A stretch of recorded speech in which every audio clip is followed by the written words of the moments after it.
All right. We are live, baby. What's up? Yes, sir. Yes, sir. This is the All Circles podcast, and I got a couple of special friends here.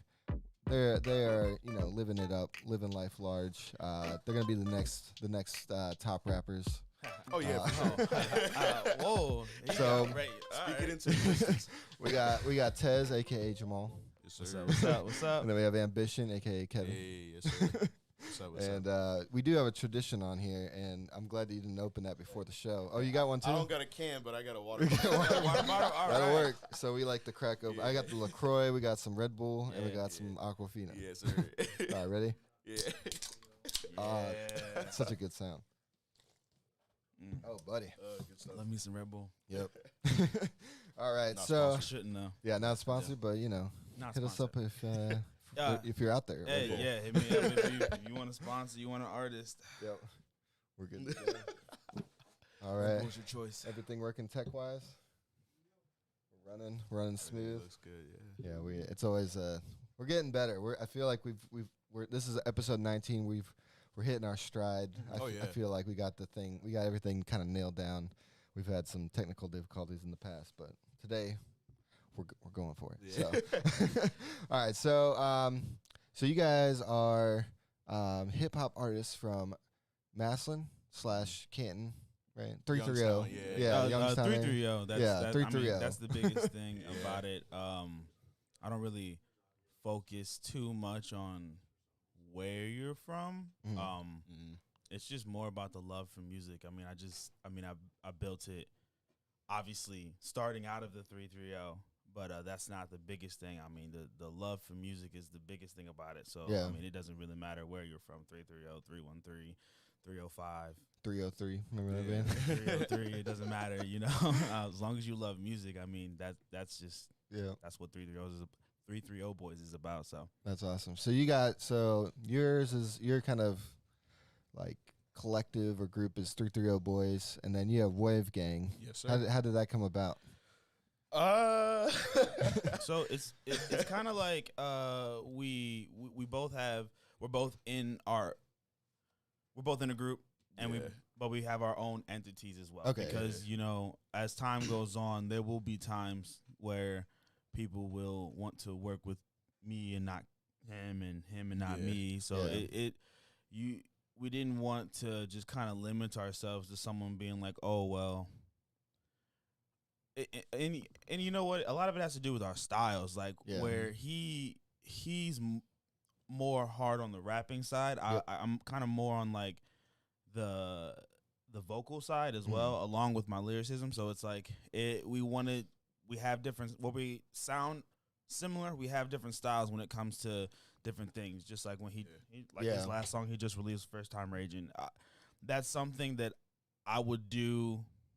I think maybe like here and there, but it's not something that I would do on a constant basis. That's something that he wants to continuously do and continue on. Yeah. So like on that aspect where we bring out the best in each other, we just don't want to limit ourselves. And like when we started this whole thing, he was an artist, I was a producer, and now it kind of went to this whole thing where we're both artists and we're both producers, and we both want to do the best thing that we can. So even though we're a team and we'll never separate, we'll always do everything together.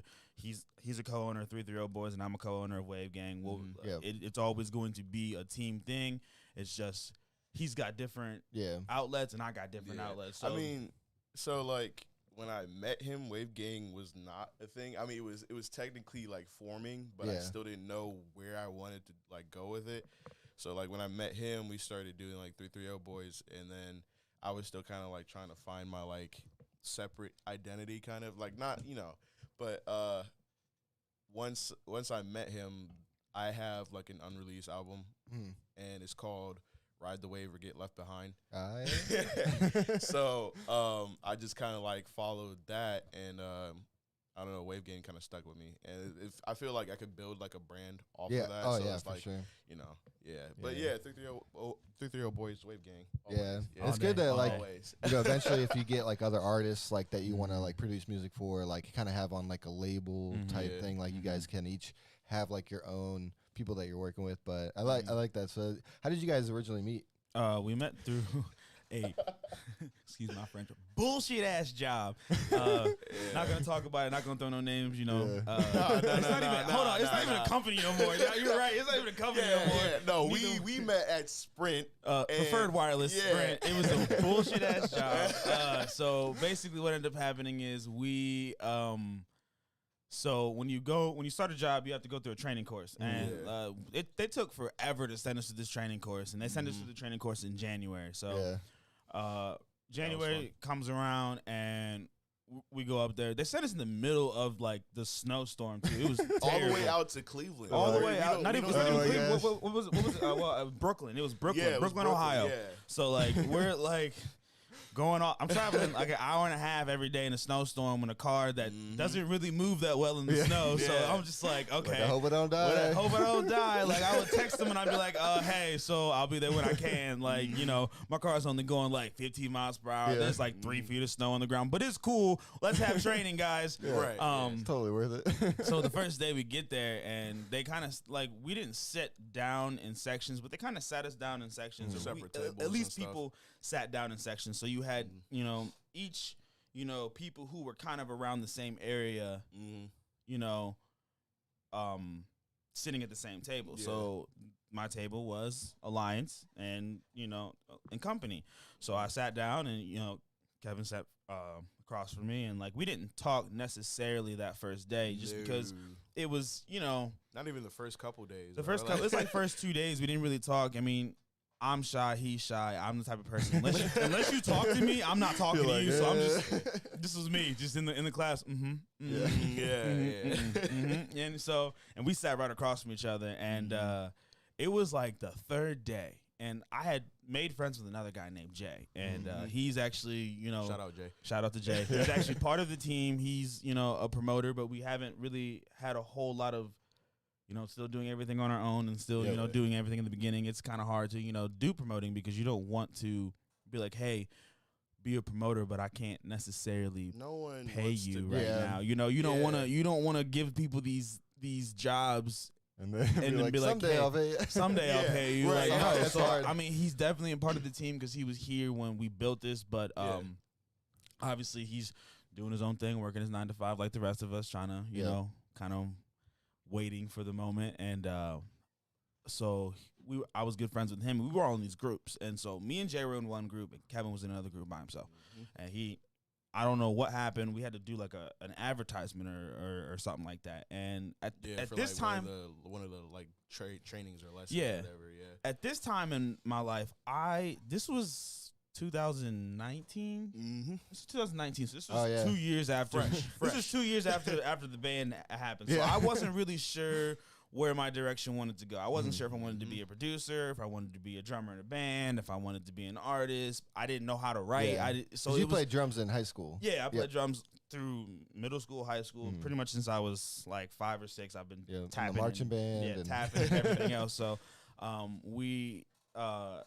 didn't know which direction I wanted to take, and I had talked to Jay about doing music and about making a couple beats. 'Cause I had made a couple beats at that point because I'd always been a musical person, just because, you know, I've been a percussionist, and so like we had this advertisement thing, and I don't even remember what our advertisement was. I literally don't remember at all. I just remember they went up there and they did the advertisement like, we got a song, and I was just like, oh, what? All right, whatever. So like. Mind you, I haven't spoken to him. Oh, my gosh. Yes, exactly. I haven't spoken to him. I haven't said no words to him. Yeah. And, like, I'm sitting in the back. Now, if you know anything about me, I'm a musical person. Like, when it comes to music, I absolutely 110% love music. Like, I'll pick out music in a grocery store, like, man, this song's good. Like, I wonder what song this is, Shazam, and I'm reaching all the way up in the sky. Like, I'm literally every time, it doesn't matter what I'm doing, I love music. So, I'm in the back of the room, and they're like, we got a song. And I'm like, a song? And I'm just like, okay.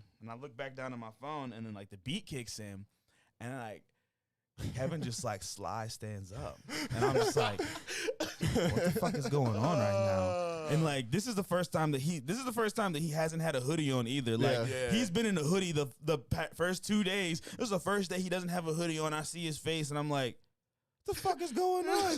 He steps up. He's like, I'm like,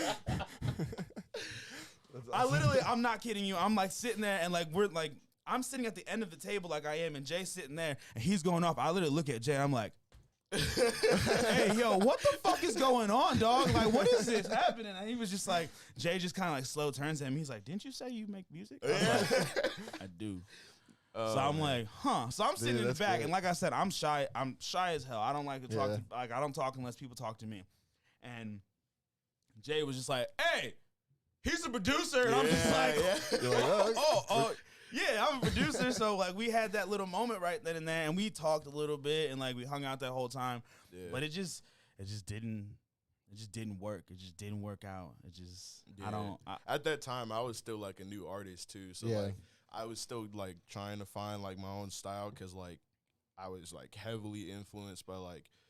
At that time, I was influenced by like J. Cole, Drake, but then I was slowly getting into like the melodic, so like Juice WRLD and Trippy, and so I was like, okay, like I might like shift my direction. And then he said that he was a producer, so I'm like, I mean, I necessarily don't reach out to work out with people, but I mean, like, might as well, you know? Yeah. Oh yeah. That's sweet. But yeah, and then it worked out.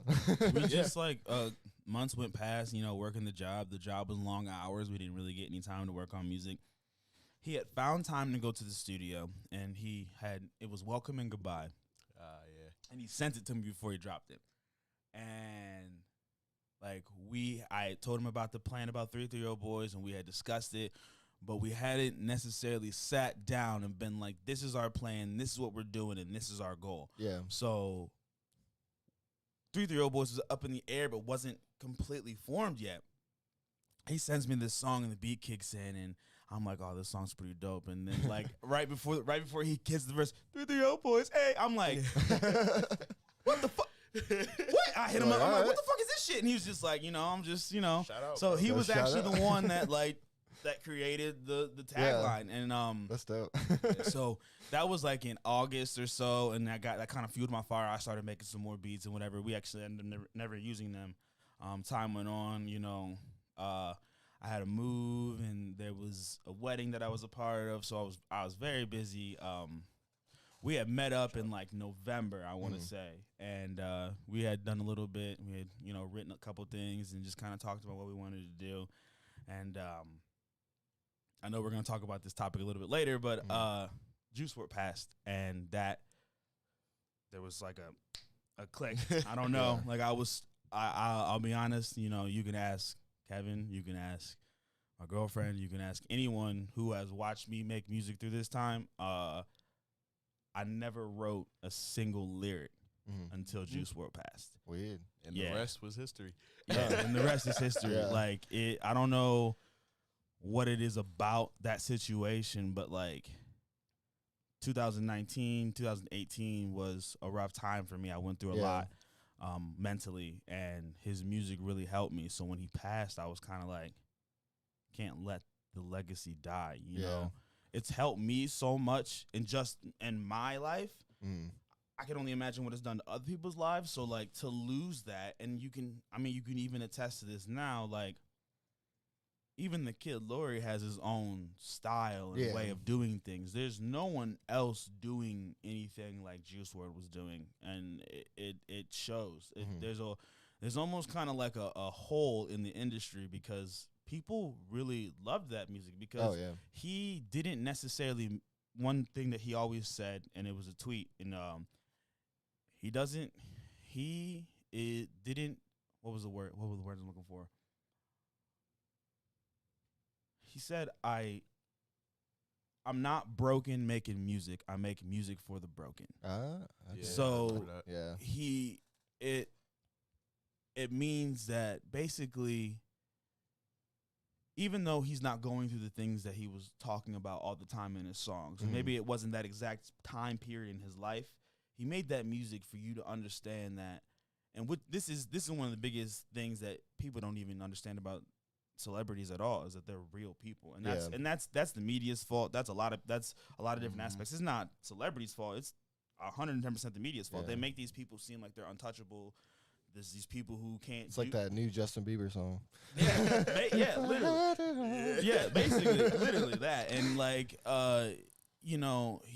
that's the biggest thing, and that was the biggest thing that people don't understand about the music that's out right now. And there's a big strife with people. A lot of quote unquote the old heads talking about how this isn't music, this isn't that. Yeah. You guys listen to drug user music, we listen to drug dealer music, and I'll get into that topic a little bit later because me and Kevin have spoken about that. But like you don't understand that we're making music for people to realize that maybe what you're doing isn't okay, but in the same breath it kind of is okay, because these are the trials and tribulations we go through life that we have to understand, and sometimes it's not easy just to turn the other cheek and keep on pushing, And I'm not saying, as a past addict, I'm not saying drugs are good. I'm not.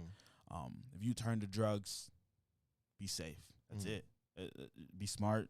Don't, it is a very dangerous road, and I think that. Everyone who does drugs knows that.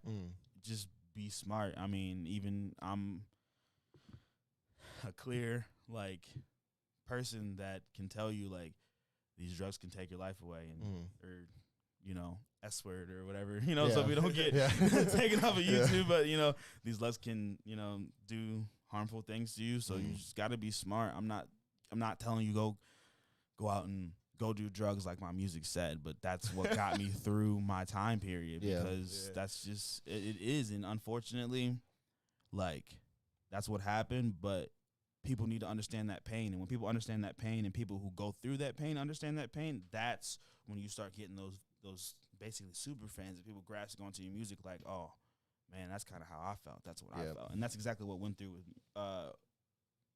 Juice WRLD and I. It's like I kind of followed his whole career and listened to his story. Our stories are almost a little bit, not almost a little bit, our stories are very identical when it comes to the pain and the heartbreak and what we were going through. I mean, I was addicted to the same thing that he was. I just was able to kick it, and I was addicted to the opposite thing. So his was Percocet, and mine was Oxycontin or oxycodone. I can't remember at the time.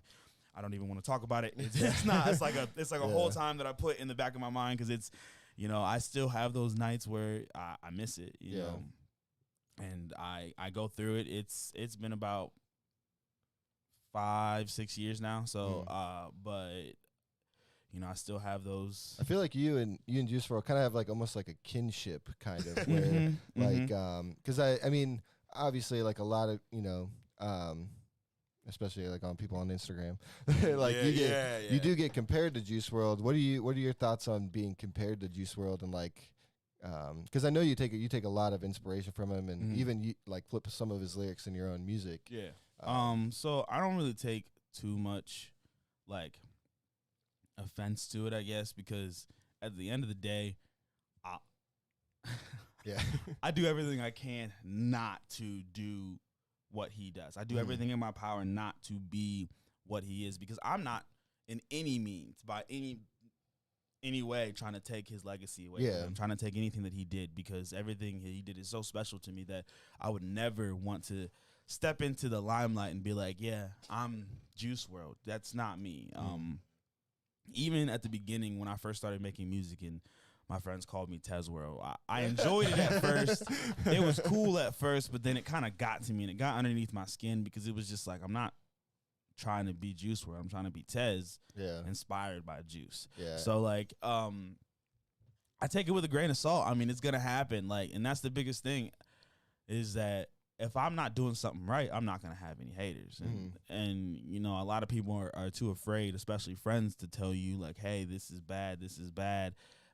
So I didn't get a whole lot of negative feedback, and I don't know if that's necessarily because no one wanted to give me the negative feedback, or if it's just because people generally like my music that much. But when I get those negative feedbacks, I kind of thrive for it a little bit because it's the first that I get of it. Like, because this entire year, I mean, the facts are the facts. Like, 1 year, 28,000 streams. It's not common, not common at all. Like, I don't know how to feel about it. Like, even when I tell people, they're kind of like, wait, what? I told my producer yesterday, which is Wiz. Shout out to Wiz.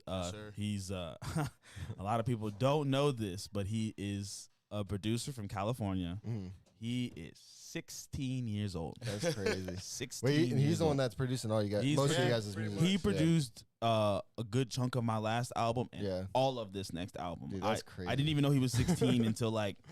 That's awesome, dude. Maybe like 3 months ago, like we were just talking, just having conversation. He was like, I was just talking about like my goals and ambitions, and he started talking about his, and he's like, yeah, I'm only 16 though. I was like, wait, what? It made me feel like shit because I was like, damn, he's like, 16 putting this shit out already. Who's the producer? Shit. There was a producer, 16-year-old.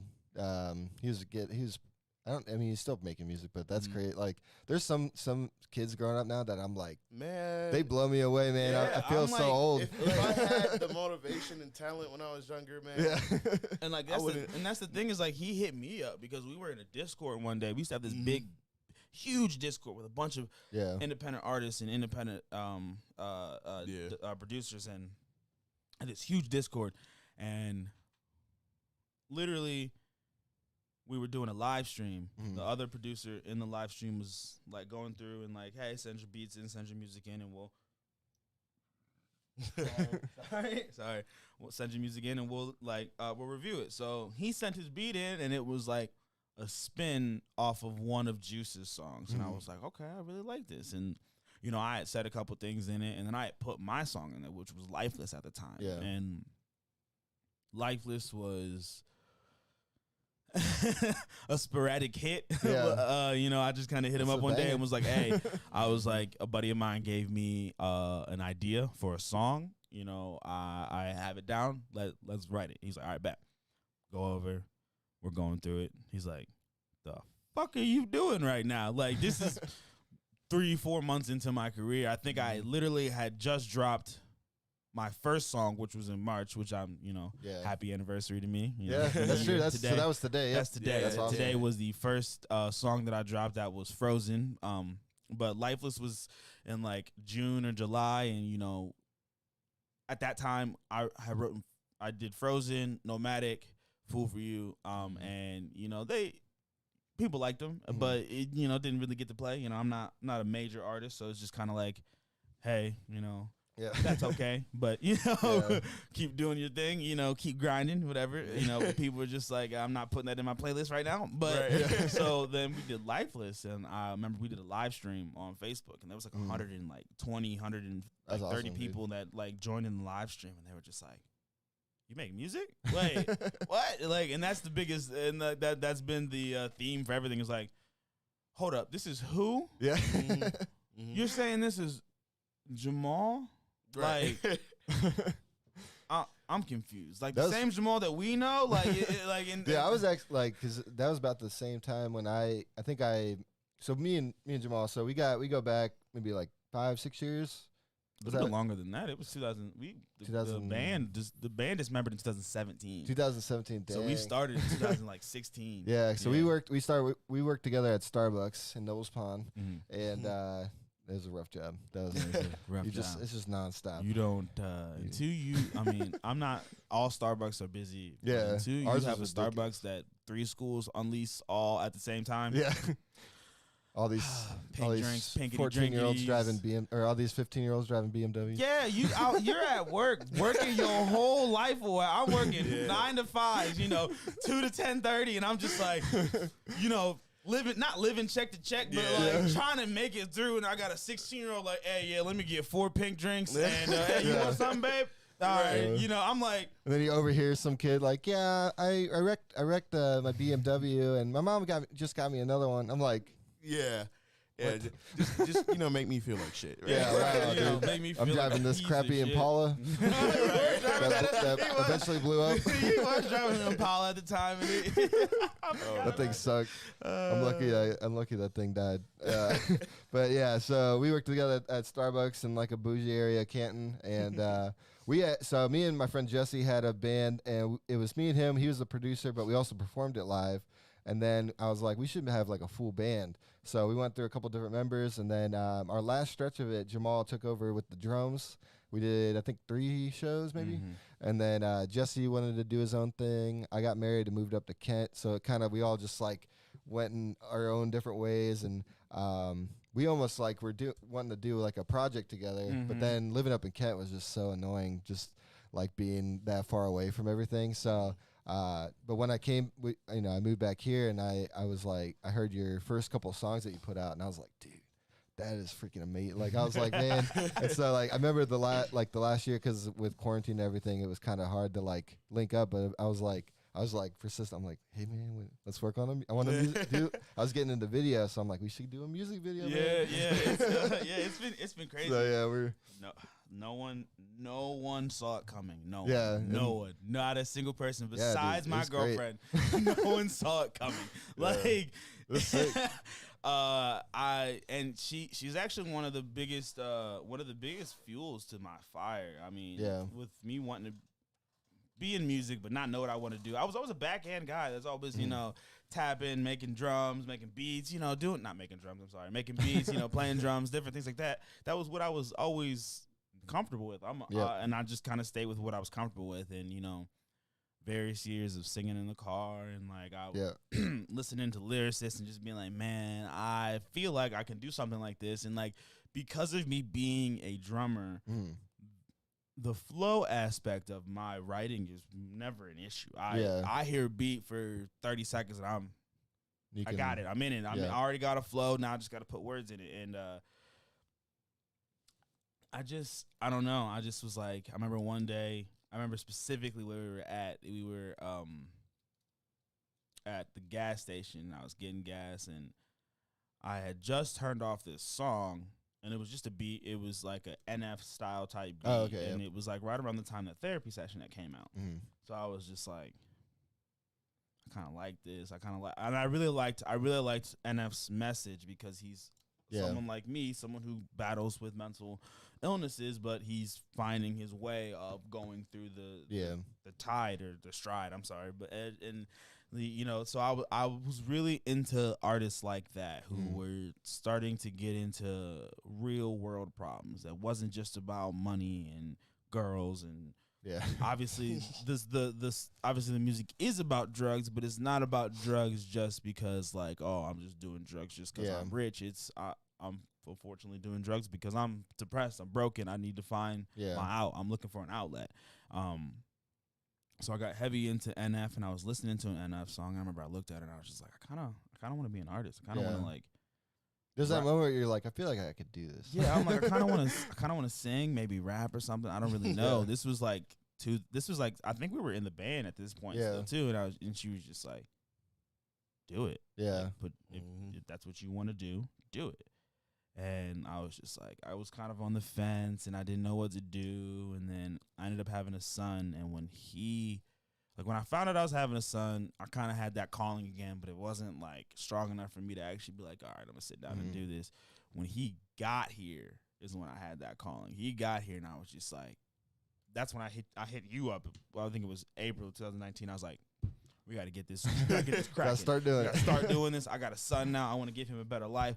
I want to give him whatever he wants in this life. Like, I don't want him to be spoiled or nothing, but like, I always say the same thing, like, because I got a daughter on the way, so I say like, I don't want to have a kid if I'm gonna leave them in the same situation that I was in. Right. Yeah. And it's not that we're necessarily in a bad situation, but this isn't a bad situation, but in the grand scheme of things, it's a bad situation. Like, we are still part of that middle class where it's still kind of like, there are more times that we are looking on how we're going to pay bills other than not worrying about it. And like, it's just not the type of lifestyle I want to have anymore. It's not the type of lifestyle I want to give my son. if we had a gift to basically in a way serve humanity by giving them entertainment, what is the reason for us not exploiting that and giving our families better lives? Yeah. So it's that's really all it is about it. It's like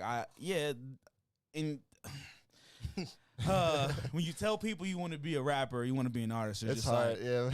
People give you that look. Oh, you want to be a rapper? They're like, all right, good luck, man. Have fun, buddy. Honestly, man, like I told him in a text message because I was like going through some stuff, and I was like, you know, I understand why like when like kids tell like teachers or like their parents or family members like, hey, I want to be a rapper.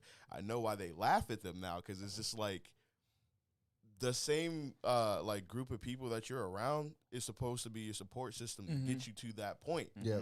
But instead of supporting you, they're like thinking something more realistic. Yeah, they're like, and that's why it's so hard to be a rapper, because nobody in your support system actually wants to shoot you up there. Everybody's just like, oh, okay, yeah, that's cool. Unless you're from like a big like entertainment family, like like you know, like it's hard to. They just put you off, and that's like, I feel bad for everybody that says I want to be a rapper now, because a lot of people. I mean, there's some people that just do it because they think it's cool, but like a lot of people actually like sit there and like, man, this is my passion, I want to do it, and they don't have the support system. Yeah. That's why anytime I see like an artist or like a producer, like I may not necessarily like the content that they put out, but I literally do not scroll past that without leaving a like and sometimes a comment. Yeah. Because I mean, we're all doing the same thing. Yeah, we're just all to help them get It's one team. Yeah, like sure. you gotta be there, because I mean it's really hard. There's little support system. Yeah. I mean, even there's definitely artists out there that, you know, I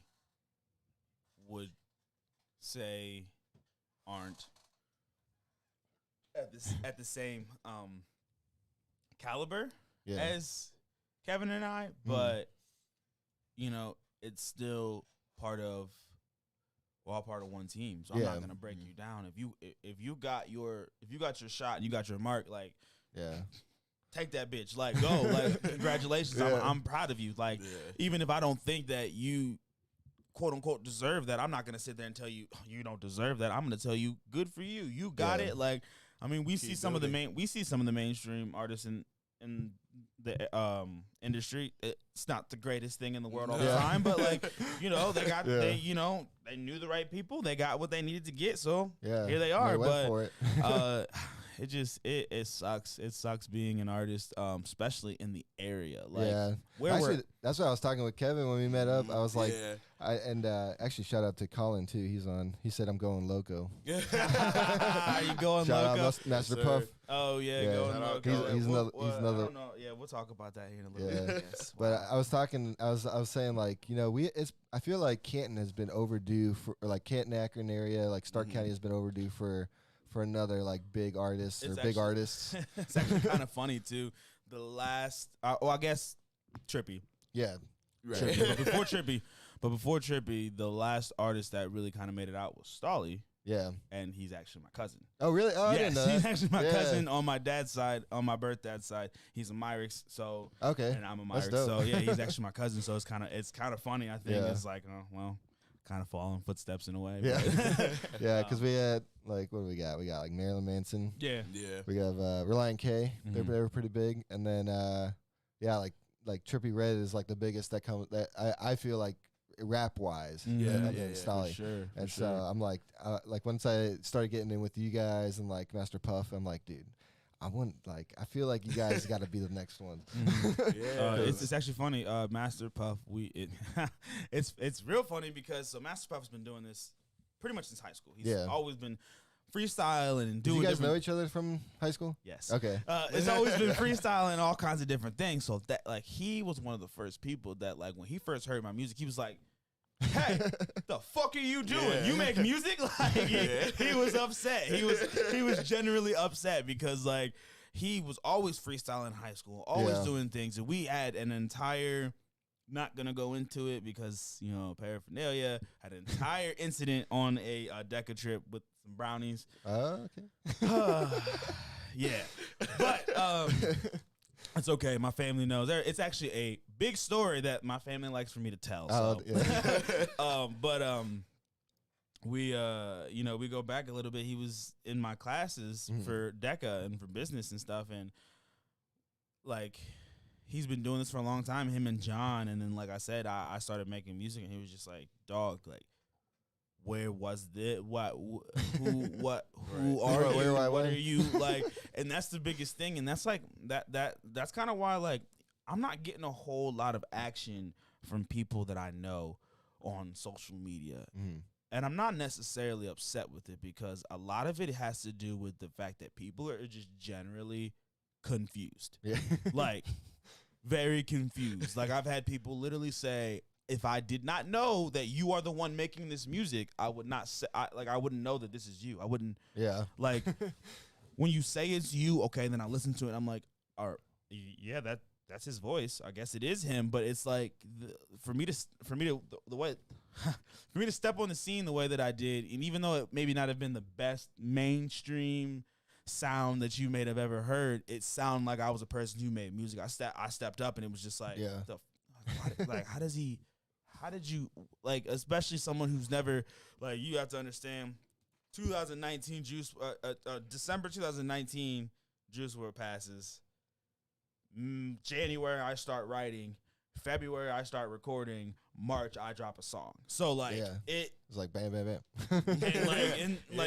For it to go that fast, and for me to never write anything, and then to just write something and it not even be like horrible, it's like, what the fuck is happening right now? Like, it's like, what do you, who's like, you got someone writing for you, you got like somebody in your ear, and it's just like, Juice. Yeah.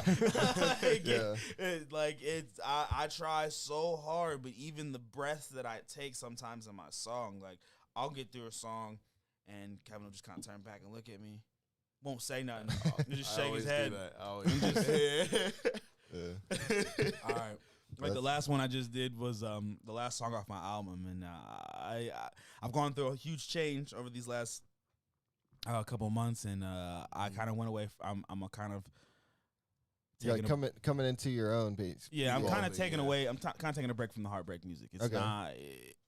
It wasn't something for me to do forever. It was just kind of something for me to build myself on. I feel like it was a therapeutic kind of thing. Yeah, I'm on my own thing. So I did a new song, and when I did the song, I wrote it in a day. It started off as a freestyle, just kind of messing around in the car, and then I posted it to TikTok, Snapchat, and I believe Instagram stories.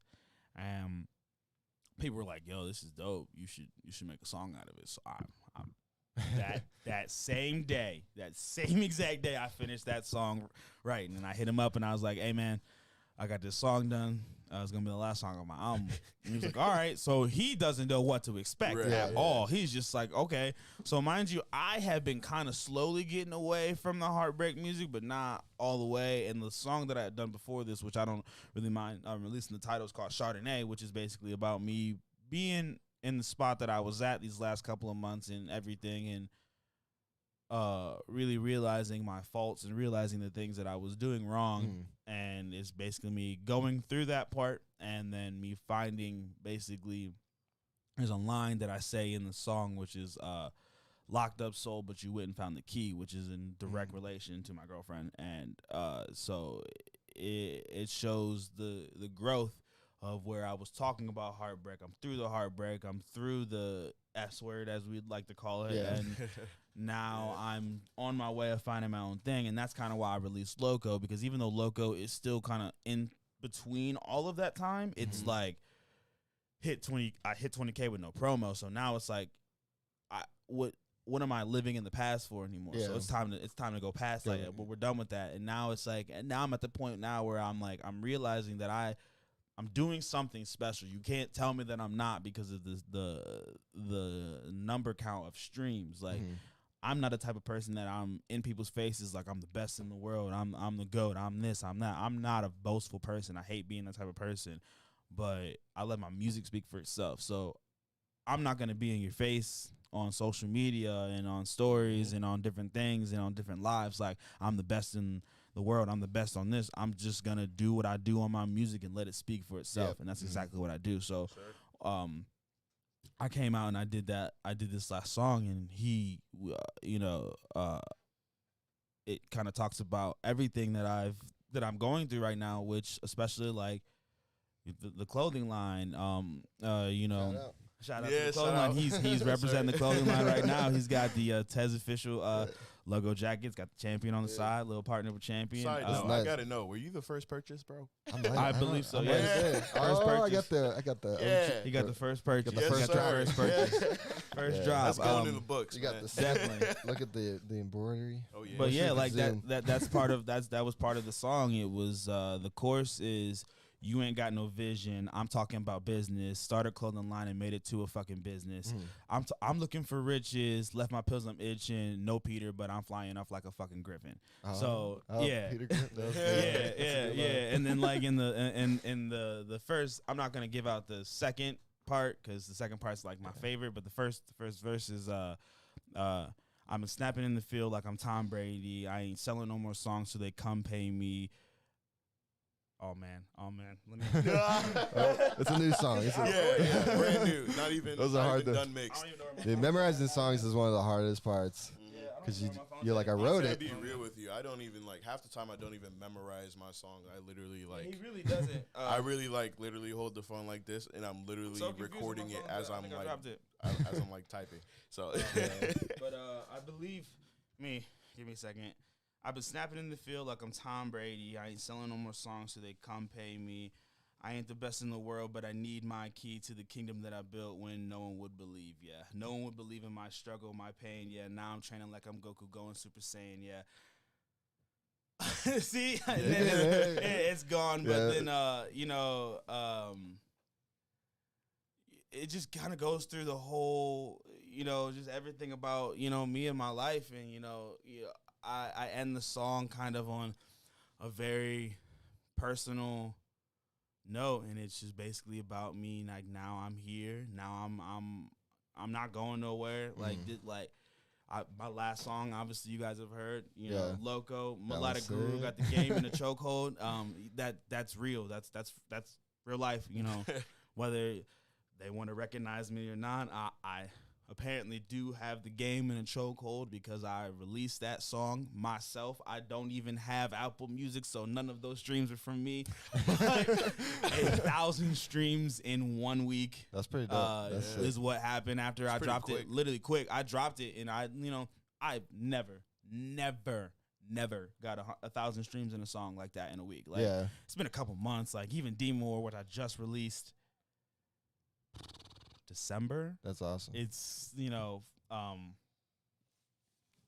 at like 1.3, or something like that, and then like I literally like checked the day before yesterday, and it was at like 300 or something.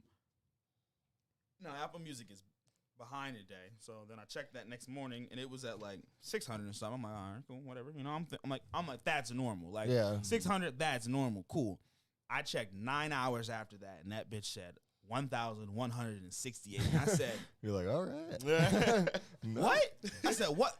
Immediately. What? I looked at my friend Dion because he was at my house at the time, and he was like, "Wait, what'd you say?" I said, "Yeah." That's dope, dude. I was like, what the I don't know what to fucking say right now. I call him.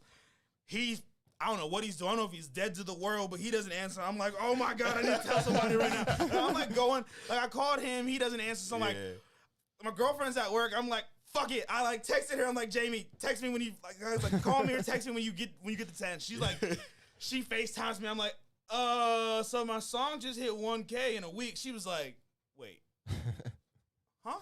I was like, yeah. Huh is right.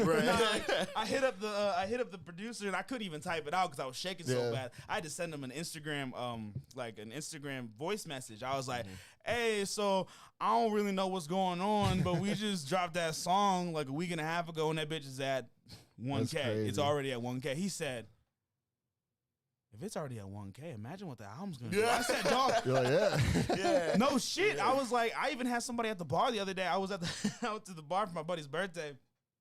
I had somebody walk up to me like, hey, why you J. Cole'ing me? I said, what? He said, you J. Cole'ing me. You gave me a date for the album. The day came through and it wasn't there. I'm upset. You hit me with a J. Cole Kendrick Lamar album. I said, You know you right. I'm sorry. That's Hey, funny. it's gotta be perfect, man. We're perfectionists. Perfectionist for sure. Do you have a date set, or are you still working on that? Gotta get some music videos lined up. I mean, not even the music videos. I wanted to release it in March, but I kind of wanted to wait a little bit. I'm not even gonna lie to you. I'm gonna take part of the blame because I'm the engineer and I mix the songs. And I told him, do not drop the songs until I mix them, and I have not even touched them yet. They're there. They're all there, but like, yeah, they're coming. Yeah, it's okay. We go through life and we go through things, but yeah, that's the biggest thing is I'm a perfectionist. I mean, a lot of people don't know this. When I release this album, I think it's like it'll be like 24 to like 26 songs in a year. Dang, that's a lot. I mean, that's a lot to put out. I'm not done yet. Most of those songs have been recorded twice or three times. So just twice or 3 times, bro. We're talking like at most like 5 times, bro. Read between the lines. Yeah. Read between the lines. But I don't know what it is. Is I will. It's just, and I know as soon as I say it, people are gonna be like, "Juice WRLD." But I will write a song, I'll listen to it, and then I'll write another version of the song, listen to it, and then I write another version of the song, listen to it, and then kind of just pick which one I want out of the 3. And like that's just how I always that's how I always write. I like a lot of the times I can't sit down and like put a beat on and just freestyle without like messing up my words. Right, like that. Like my writing style is like a right freestyle. Like a lot of the songs I even have, I rewrote that day on the spot. Like listening to the old version, looked at Kevin like, I think I'm gonna rewrite this. He's like, oh, okay.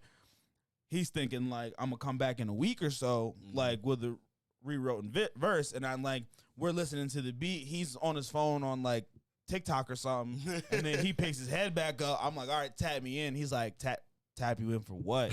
What do you like? What do you? Why? And I'm just like, just tap me in. He's like, oh, okay. Beat kicks on, no new verse. He said, "You're a fucking bitch." Yeah, I'm like, I say that a lot. It's just, I don't know. I just. So, who are some of you guys' other like influences, music wise? Well, I grew up. Well, I'll start by saying my parents are like strict on like profanity and like rappers and Watch stuff. your profanity. Yeah. So like, growing up, I didn't listen to like a lot of rap, because my parents like just didn't really do it.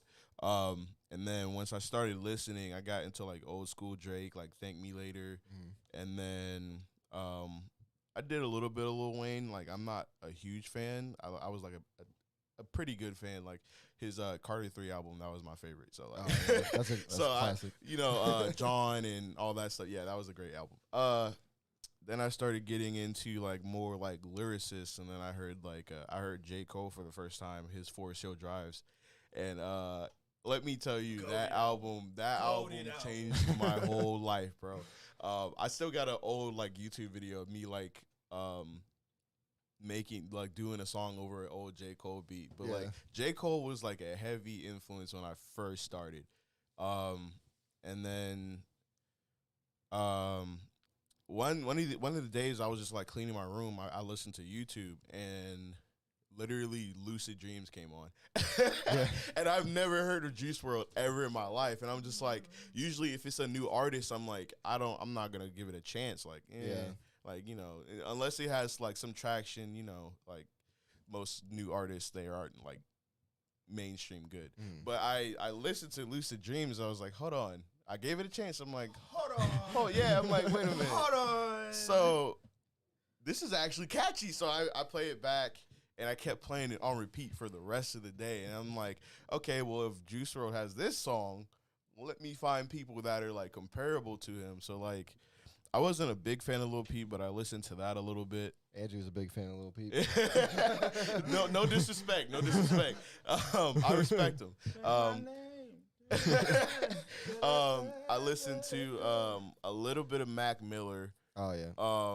Which I know a lot of people might hate me because I don't like I'm not like a stan for Mac Miller. I barely listen to any of his music, but it was good. Yeah, R.I.P.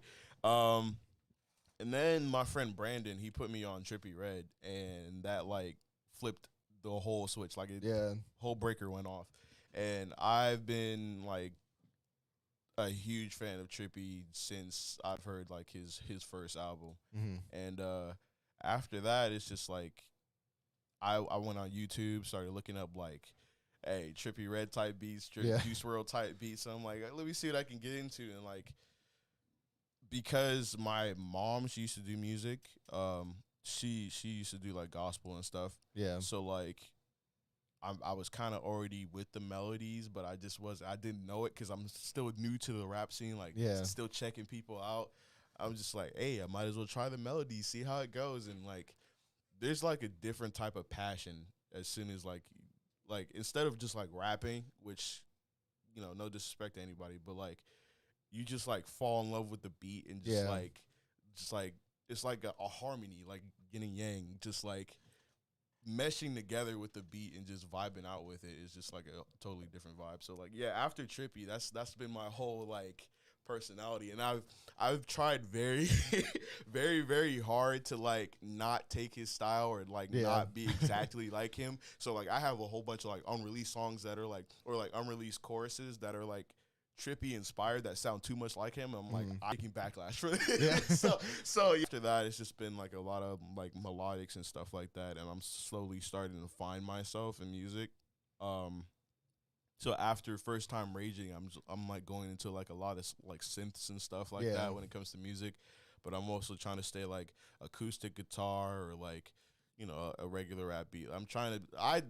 As far as me, I try to be diverse because of all the people I grew up listening to and the people that I listen to now. I try to be diverse and like not stick to one type of like rap music, or like not necessarily rap. It doesn't have to be rap. I could do like R&B or something like that. I try not to stay in that bubble because I feel like that's where a lot of like rappers or artists in general fall, is because they stay in like one group and people start to hate listening to it. Like, I don't know if you've listened to like Lil Wayne like now, but like it's the same stuff from Lil Wayne now that people aren't excited or don't get hype about anymore. Don't get me wrong, it's still good. Yeah. But like a lot of people are like, I mean, I've heard this since like 2003, so like where's the new stuff at? Like so switch it up a little bit. So I try not to stay the same. So you might hear a love song by me. You might hear like a murder song by me. It's you like it's like assorted candies. It's all different, bro. Yeah. That's good, man. I think it's good to have different styles, especially like, you know, I feel like it's hard when you're coming up to like, you know, the people that you listen to the most, you wear, you kind of like, you know, we had that conversation with that kid on Instagram. And, you just opened the can of worms, we don't have to badmouth them, but yeah. But like, you know, it when you know, and like with Juice WRLD, like you guys aren't like hiding that you're fans of Juice WRLD, that like you're inspired by him. And I think there's a difference because like you could be inspired by somebody, and I think that's where, you know, I feel like all of music is inspired by at least one or two other sources or artists. And so I'm like, you know, I think it takes time for people to come into their own, and I think that's kind of like where you guys are at, you know, like maybe some of the early stuff did sound like, you know, Juice WRLD. That's why it took me. But I don't know if you know, like I don't know if like you've really like looked at my like discography or anything, but like I just like when I was dropping music, it wasn't like anything serious. Like people heard Welcome and Goodbye. That was my very first, well, not my very first song. That was my second song, but it was the first song that I actually took seriously and like got it done professionally by like a studio. I did that song, and then I did like Yoshi, which is one of my favorites. That was dope. And then I did Drip, and then I did a couple others, but like I didn't drop a lot of music because I felt like before I did, I had to find myself, and I didn't want to be like any other like mainstream artist. So like I didn't have a lot of songs out, and I was kind of like fighting with myself because I didn't like have a lot of streams or anything. And it was mainly because I didn't drop like this guy, he's already on his second album. And it's not even like it's like just like a year since he started. Like he's been ripping out songs, and I was just like at that point where I wasn't like doing anything because I was just like fighting with myself on what to do. And then I also take a lot of people don't know this. I take a lot of blame for it too, and that's why you don't really see a whole lot of me being boastful or me being like out in people's faces, because I don't want to do anything that makes people seem like I'm ahead of him or I'm the and that's the biggest thing. So right now, like, and that's the narrative that I really fucking hate at this exact moment is that we got this narrative of where we are 330 boys, but I am the front man. Like, and it's like, I get it because I may have higher streams, but like at the end of the day, I am only as good as the people who put me together. So he's my engineer. Yeah. So without him being there, I would never have those streams. So I can't sit here and be like, I got 28,000 streams, did it by myself without no team. Like, no, I'm not gonna sit here and do that. So if you ever like, a lot of times you'll hear me say like, I'll say we got 35,000 streams. That's not me just saying I got streams. That's our streams combined. Like because like and I hate it. I really do hate it because I do feel I've watched the mental struggle that he's gone through, and sometimes I try to slow back, and sometimes I try to hold back and not do things for a little bit because when my brain works, I'm just different. When you know, like I said, they used to call me Tezé when I first started making music. My personality and the way that I think about music and the way that I am is very similar to Juice. Last job, one of the guys there, he was like, even when you freestyle sometimes, he's like, if you would write down the things that you freestyle, he's like, I promise you freestyle almost identical to Juice WRLD. I don't know what it is. He's like, you guys do the same thing. You do that blank stare, and when you lock on to something specific, you're just... everything else around you is just, you're just going. Your mind's just going. He's like, you literally, like, the fact that I have the ability to write a full song, two verses and a chorus all in a day. Yeah. And we literally all heard the interview with Lil Dicky. It takes him 6 months to write a verse. One verse. It takes him 6 months to write a verse.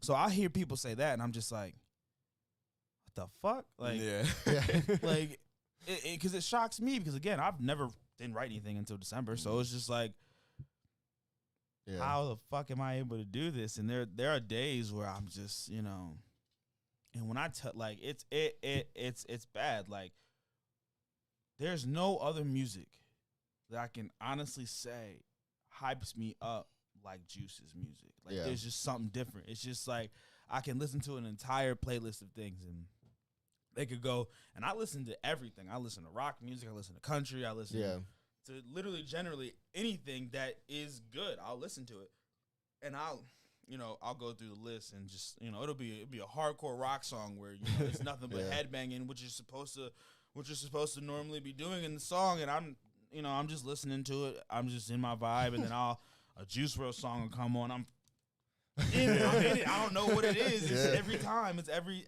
single time. All of his unreleased songs that, you know, I heard his album before it came out. Yeah. Like, that's how much of, I guess you could call me as a super fan. I literally heard almost his entire album before it came out. Yeah. When they said that they were doing this next album and it was going to be stuff that was unreleased, I was like, bet. I'm so happy for this next album. And then even when they did Buck 50 was the first Juice WRLD song that they released that I had not heard before. Oh, wow. Because there's so many leakers on SoundCloud, and I 2 weeks before his album even came out, I got a link from another producer filed Juice WRLD songs, and it was literally almost the entire album in its entirety, a couple extra songs, and a couple a couple vocal only songs. And I was like, how the fuck do you guys get these files? Like, and I still, and like, hopefully, you know, FBI don't come after my phone. I still have it on my phone to this day, because I'm not gonna get rid of that. Like, I got a love-hate relationship with leakers, bro. Yeah, no, that's what I'm saying. I hate it because it's like, damn, you just leaked this album and I wanted to hear it, but thanks for giving me the album. Also, I can hear it now. Speaking of Juice, so I thought, you know, all due respect for Juice WRLD, you know. But I wanted to kind of see what you guys thought about some of the conspiracy theories that have been going on, just for fun. We'll just kind of see what you guys think. Quentin, you want to play one of the TikToks? So I got a TikTok. So this one just came out. Like, this is kind of, I haven't really delved into like the conspiracy theories. Like, I knew Juice WRLD's death was very like strange, and like there was a lot of mystery involved. I don't want to talk about that day. That day so vividly. I was literally at work. I was at work, and this chick literally like, we had this like little wall, and she was over here eating her lunch, and I was still cooking, getting ready for the line, and she like walks around. We're listening to Juice WRLD.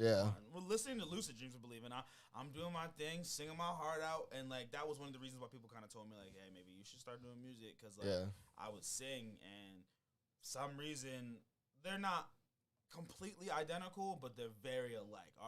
My voice and Juice WRLD's voice are very alike, and like people sometimes, if you're not paying attention, even my own girlfriend Jamie has told me like, looked at me.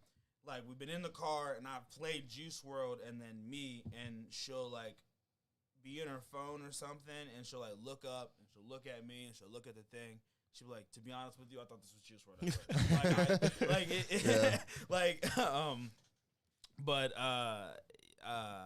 forget what I was talking about now. The whole thing. Oh, yeah. She came around the corner. She came around the corner and was like, did you hear Juice WRLD pass? And I was like, shut the fuck up. Yeah, like no way.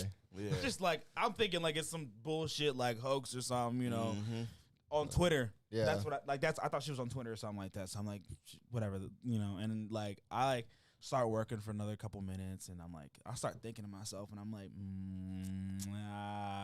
but maybe I should check just in case. Yeah. So I like pull my phone out, and I like type it in. And, like, I read the headline, and before I can even, like, really respond to the headline, my friend Drew comes hauling around the corner. He just looks at me like, hey. I'm like, yeah. Dang, dude. Because, like, everybody who knows me is like, I was listening to Juice WRLD every day, all day. Like, you come over to my house, I'm listening to Juice WRLD. I'm in the car, I'm listening to Juice WRLD. It was just Juice WRLD all the time, just every day, all day. Any playlist I had Juice WRLD in it. That's just who it was. I knew all the lyrics to all of his songs at the time. That's just what it was. And so he looks at me. He's just like, hey, man. I'm like, I don't want to talk about it. I went out to the back and like went outside. Had to collect myself for a second. I'm just like, damn. Like, because I've never had like an artist like, I was a big fan of Michael Jackson, and like when he passed, it wasn't the same because like I was a big fan of Michael Jackson because my mom, like my mom, she turned me on to him, and like it just, you know, it's just like, you know, it wasn't, it wasn't like someone that I like.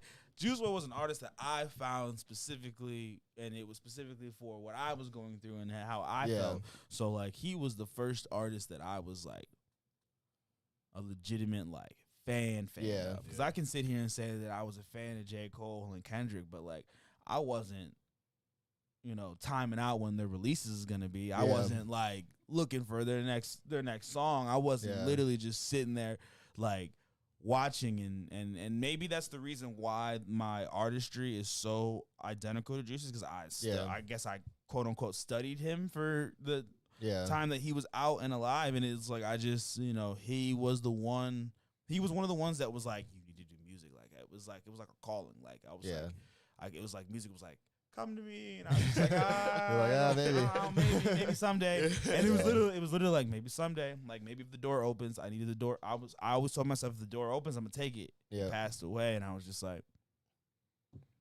give it a shot. And it was like weird because when he passed away, like the first day that he passed away, I was obviously upset. The second day, I was like still upset, but it was like, it is what it was, and it's like you can't really change it. And the third day is when I texted Kevin, I was just like, I got this weird like calling to start writing music and making music, and he was just like, that's what you want to do it. And I was just like, all right, let's do it. All right, bet. 3 months later, we got a song out, and he's just like, sir, hold on, how you get that ready so fast? Like, because even before we did my first song, before we released the very first song, it was 3 other songs before that. I had done Nomadic, Frozen had been recorded 3 different times because the beat had gotten bought, and it was a whole process. And then I had done Fool for You all before Fool for You was released on SoundCloud, I think, like maybe like a week before I released my actual song on Spotify. So, yeah. I remember I was up in I worked at Domino's up in Stowe, and all the people I worked with, they were younger. They're like 19, 20. Yeah, so they were all they had just gone and seen him in Toronto, like maybe like a month or so earlier, because like he was he had a show up there. And they actually met Drake too. It was after like the Raptors won, and Drake was like out of the car, like and they got pictures with him. I was like, what the heck? But they were like, they're like, so after that show, like it took them a while to even process, because like I was a fan of Juice WRLD, but like they were like the same thing, like fans, and like they had just seen him. It was just crazy, like because I think around that was it 2019? Was that? That was when he passed away. Yeah, December. Yeah. I feel like there was a couple other like huge like artists that passed away that year. I'm trying to remember. Before X died. Yeah, that's right. Yeah, the year before X died, and then Juice did Juice did that tribute. He did Legends. And Legends was kind of towards him, and like, it just it was like a rough year because it was just like drugs were really taking a hold of like a lot. I'm not even gonna lie. I was like, I was sleeping that day, and then I got the text, and I'm a fan of Juice WRLD. Don't get me wrong, but I'm not like every release I'm gonna listen to stuff like that. So like, I was like kind of shook about it, but I wasn't really, but I was at the same time. You know what I'm saying? Because I mean, like I went through X's death, and I'm just like, I wasn't a fan of X, but like X was a good person. Yeah, and like that whole he was still going through stuff, but he was a good person. And then I'm like, man, I think somebody died like the same day X died. I can't remember who it is. It was another rapper. I'm just like, man, the rap community just keeps losing like some decent artists. And then I get into Juice WRLD, and I'm like, my girlfriend, she's a hardcore like Juice WRLD fan too. So like, she'll listen to all his unreleased stuff, and like, I had to tell her that Juice died. And I was like, oh, man, that day, it still gives me chills. Yeah, it was just like one of those things where like I was upset, but like at the same time, it was like, still processing. I listened to Juice WRLD. Yeah. So I wasn't surprised. It like, I don't know how often people in this room have listened to Juice WRLD, but there's a lot of cryptic messages in his music about him losing his life to the drugs. Yeah. And he lost his life literally to the drugs. Like, it just, and the way that it's so weird. And the conspiracy theories, they're almost believable because of the cryptic messages what he that in his music about. You know what they say? Feeling like John to existence. Feeling like John Legend and dying at 21. Dying the same day as John Legend. Not Legend, Lennon. Lennon. John Legend's not dead. John Lennon. I'm dyslexic. I'm sorry, guys. I trip over my. Yeah, that's the other thing. I've been doing this whole thing dyslexic. Yeah. Like, I can't. Like, you can ask anybody. I cannot sit down and like, if there's a word, if like there's a sentence in front of me, I cannot just sit down and read that sentence from right to left. I will literally, like, my brain. So instead of me looking at words, I see each individual letter. Oh, okay. So all in the same span, I read each individual letter, sound out the word, realize it's a word, figure out the word, and say it all before I can like actually say anything. So like, I'm going through all that, and my eyes move faster than my mouth does. So a lot of the times, like, my mouth will be here, but my eyes will be back here. It'll be up here. So I'll put this word back here, and they'll be like, "Wait, no, that wasn't right." Or I'll put letters in different places. It's like, I don't think you meant what you just said. No, I didn't mean that. Well, I'm sorry. I was just gonna say I'm curious about that TikTok. Let's get a little sidetrack. Pull that one up. So this one's interesting because it's Clever, who is like a friend of Juice WRLD. Like, and it's. I don't know. Maybe he's just playing with the fans, but just his like title, title track. You're talking about Clever that was on Death Race for Love. Yeah, and so this guy breaks it down. If you are a Juice WRLD fan, you need to watch this video. Oh, yes, gotta get the audio going through the headphones.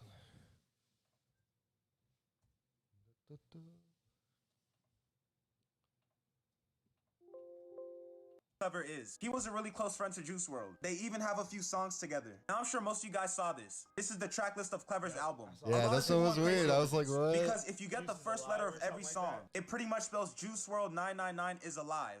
Now, a lot of people thought that was it, but there's so much more hidden things in this album. Let's talk about track 12. So this is a verse from track 12. Now I'm about to show you guys something crazy. This is where it gets in like some weird the first letter of the first line, the second letter of the second line, the third letter of the third line, and so on until I got to the bottom. So I wrote it out for you guys to make it easier. So if you spell it out, it says F Yellow Card. So what is Yellow Card? Yellow Card tried to sue Juice over his very popular song Lucid Dreams. He tried to sue him because I guess the melody of Lucid Dreams matched to one of their songs. Now, in this album, I believe that there are 21 hidden messages relating to Juice WRLD, and I'm pretty sure I found most of them. I ran out of time, so make sure y'all like and hit that plus button for a part 2.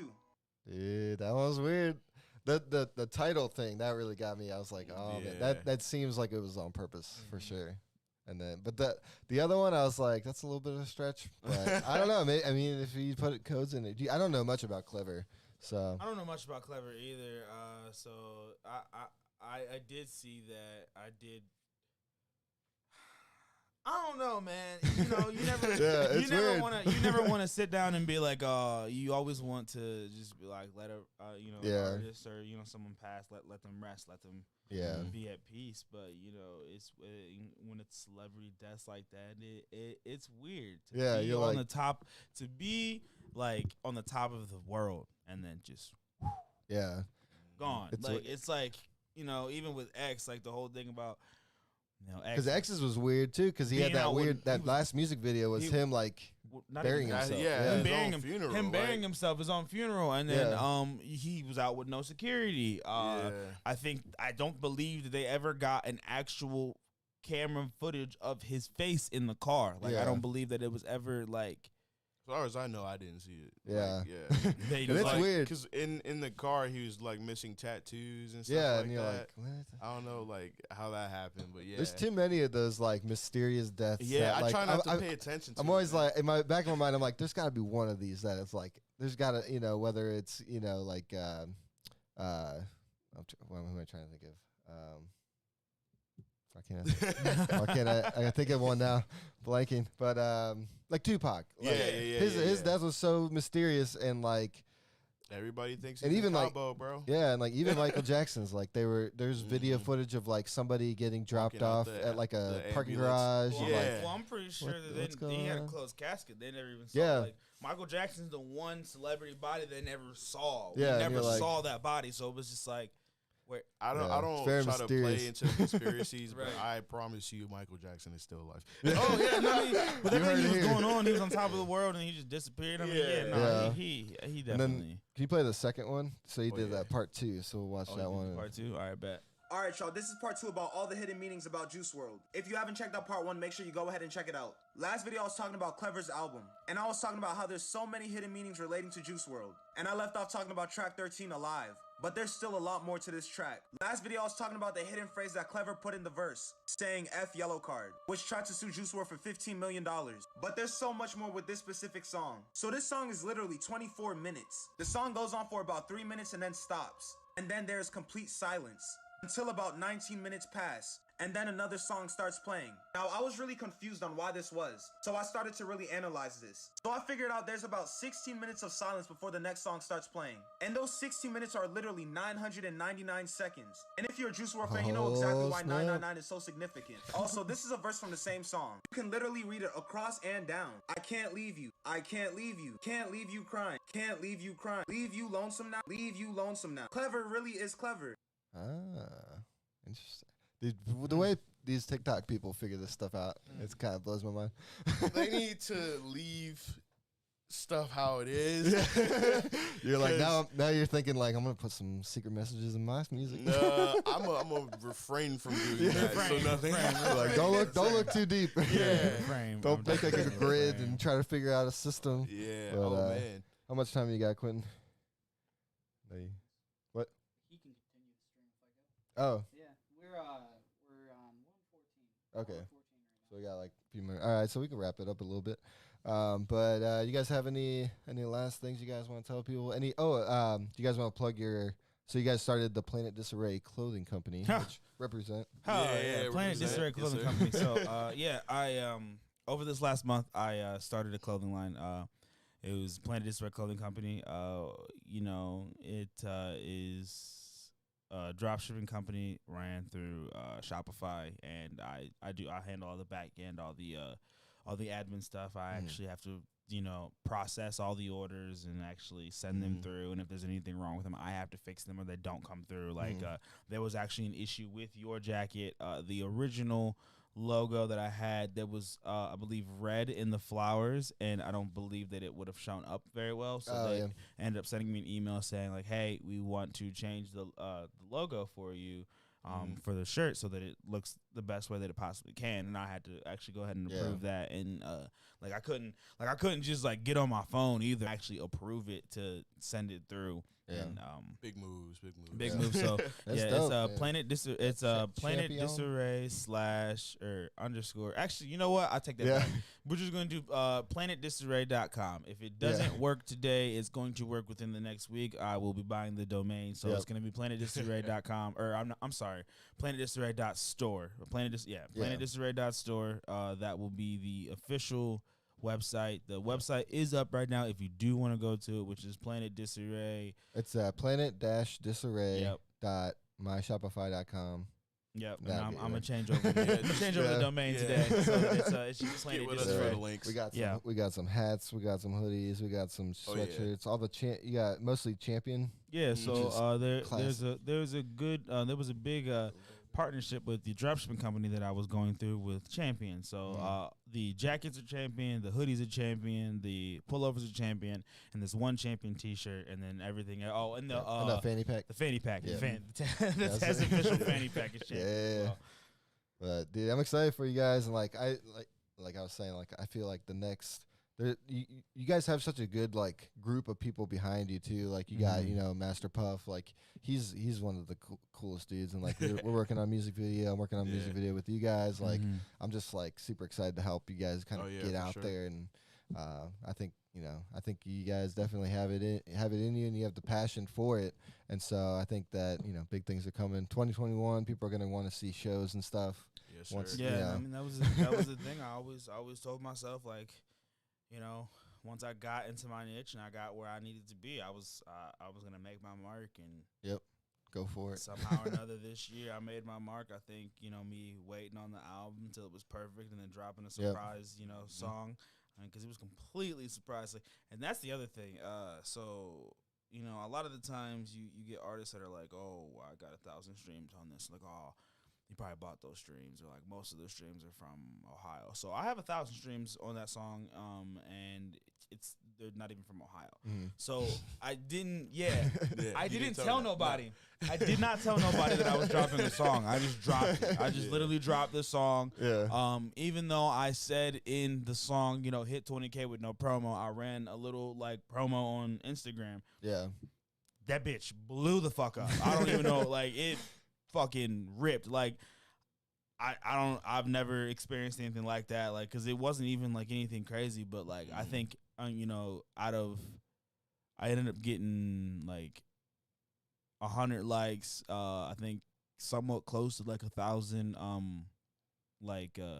actual views, but it ended up reaching 5,000 people. Oh, dang. So within that 5,000 people, 1,000 people decided to listen to it. So I mean, I would take that. Like, I mean, it's just coming out, with it being like, and especially like the with it being completely different than anything that I've done. I mean, I still kind of, a little bit talking about the heartbreak in the end of Loco.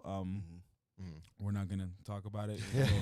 Little graphic, but I start talking about the end of Heartbreak, because that's gonna be the first song on the album, and then, it's gonna go through the pills, S word, finding myself, business wise, I got into a point where I was like, get out my face unless you're talking about a check, and then and then after that I kind of slow it back down into into bullet in my brain, which is mainly it's exactly what it says. It's mainly about but it's not necessarily about me and my personal experience, it's mainly more about the music industry, because the biggest thing about the music industry is like everyone's like, you gotta sell your soul. Like if you want to make it, you gotta sell your soul off to the devil. Like to get into the major record companies, it's like, oh, you know, give me some 2 legs and a left arm, and here you go, here's your contract. And I'm like,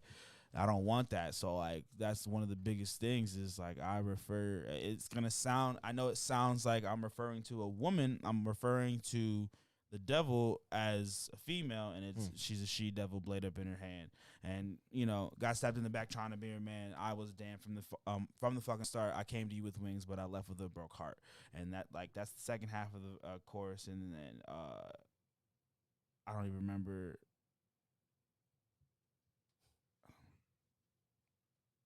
I think it's I got a pop a pill, yeah. I don't know what to feel, yeah. Devil standing here, yeah. Whispers in my ear, yeah. Trying to take my soul, but I told that bitch no. Rather put a bullet in my brain than hand over my soul. So that it's So it's more it's more about me being by ourselves and not taking the record deal, because you know and it's the hard way, but you know you get to control your own career instead of having some other people. I don't have a lot to promote, honestly. Do you guys want to promote your socials and tell people where to find you, listen? Oh yeah, for sure. It doesn't matter what it is. It's usually ambition_330 on YouTube. Is ambition330. On Instagram, it's ambition_330.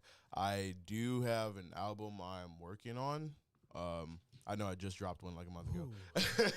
Album. It's got another one. I feel like I don't drop enough music, so I got album coming out hopefully next month, the end of next month, called Tidal Wave. And then after that, I have plans to redo Ride the Wave or Get Left Behind, and then drop that as an album with new music down the road. So nothing in the near future, but I got stuff I'm working on. Nice. That's awesome. And then tell them where to find you. Yeah, tell them where to find you, bro. You know, if you want updates on what I'm doing and when I'm working or what I'm working on, it'll be _Tez330 on Instagram. TEZE. Yeah, TEZE330. I believe it's TEZE330 on Facebook, and then Snapchat, Planet Disarray. But I do have a project, and this is actually the first time that I'll be announcing the actual date of that project. So my upcoming album will be titled RX No Doctor. RX No Doctor. I'm sorry. RX. Prescription. No, what is it? Is No Doctor No Prescription or Doctor Medicated? That's what I'm sorry. I'm so sorry. It's RX Medicated No Prescription. That's what it is. It's the dyslexia. I had right. It's like so RX Medicated No Prescription. You know, we had various dates, but the official date of that album, I will be performing that album April 10th at McAlpine Meadery. Yep. Find me on social to find the link of that, or you can just look it up on Google, McAlpine Meadery. Also, speaking of Google, completely forgot this about the plugin. You can look me up on Google. Just TEZE. You'll find it all. You have to do a little asterisk. Sometimes it depends on what's going on. If you don't do the asterisk, then Jordan, the little tilde over the Jordan Tez, the soccer player, pops up because that's his name. So which makes sense, but I think sometimes it'll pop up at the top like, did you mean Tez the musical artist or that? Yeah. But if you look up Tez with the asterisk on the E, it pops up. Bio pops up. All the music pops up. Nice. But the album will be released on April 17th. Oh, snap. Which is actually my birthday. That is my birthday. Nice. So it's a little birthday present to myself. That's awesome, it's a Saturday. Hopefully that we'll get everything set in so that it'll drop that Friday night. Nice. Everybody can listen to it. We are. Yes, sir. There's some big things coming on with this album. I will also let people know that we will be sending this one in for playlisting. Yep. So we'll see what happens after that. It's kind of in Spotify's hands at that point. But we are sending it in for playlistings. Hopefully, I can get on the new Radar playlist. And nice. There's a playlist that has been generating underneath all of my music on Spotify. If anyone has listened to my music, it's called Teardrop, which is basically a whole like thing of artists like myself, like like Juice WRLD, Kid Laroi, Lil Peep, some of the newer ones like Brennan Savage. There's another one that I was thinking in my head. That's cool sweet, artists though. that are going to be in there, so I'm going to try to get myself into that. But yeah, Nice. April 17th is the official. It's dropping. release date. Yeah. You should have had the. It's dropping. Where well. we are getting ready. It's in mixing, and It's gonna be sick. something. I'm It's excited gonna for be it, man. something. It's Well, gonna be something. Yeah, man. I mean, I thank you guys for coming on the podcast. I'm excited to be able to, have you guys on and talk about music and all the.